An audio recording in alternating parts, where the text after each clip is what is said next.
Hi all, Dhirubhai Ambani, one of the finest businessmen world has ever known. Okay, and what making so special about even tough economic situation, അദ്ദേഹത്തിന്റെ business was really watertight. ഇത് ചുമ്മാ പറയണല്ലോ because of his to skill. അദ്ദേഹം ഒരു നല്ലൊരു observer ആയിരുന്നു, നല്ലൊരു ഓപ്റ്റോണിസ്റ്റ് ആയിരുന്നു. ഓപ്റ്റോണിസ്റ്റ് സ്കില്ലിനെ പറ്റി പറയുമ്പോൾ when he was working in Yemen അദ്ദേഹത്തിന് ഒരു കാര്യം മനസ്സിലായി. In fact Yemeni riyal that was in silver coins. അന്നൊരു കാര്യം അദ്ദേഹം മനസ്സിലാക്കി, ഇന്റർനാഷണൽ മാർക്കറ്റിൽ സിൽവറിൻ്റെ വാല്യൂ ഇതിനേക്കാളും കൂടുതലാണ്. So you know what he did, he started collecting all the coin, melted it and exported to the market. അദ്ദേഹം 3 മാസം വരെ ഇത് continue. You won't believe that ആ സമയത്തിൽ യമനിൽ there was a shortage of coin. Second thing, നിങ്ങൾ എപ്പോഴും എങ്ങനെ ഈ ഓപ്പർച്യൂണിറ്റി മനസ്സിലാക്കും, അദ്ദേഹത്തിന് കിട്ടലും ഒരു ഹാബിറ്റ് ഉണ്ട് കേട്ടോ.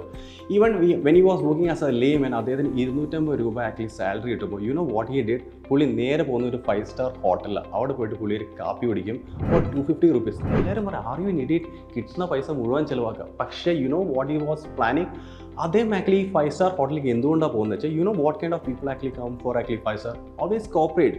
അദ്ദേഹം ആ കാപ്പി കുടിക്കുമ്പോൾ ശ്രദ്ധിക്കുകയായിരുന്നു what this people are actually talking about. ആ രീതിയിലാണ് അദ്ദേഹം എന്ത് ചെയ്യുന്നത്, ഓപ്പർച്യൂണിറ്റീസ് എന്ന് ഡിറൈവ് ചെയ്യുന്നത്. And that's making special. അപ്പോൾ you want to be successful, you need to have 2 things. First of all, you should be an observer.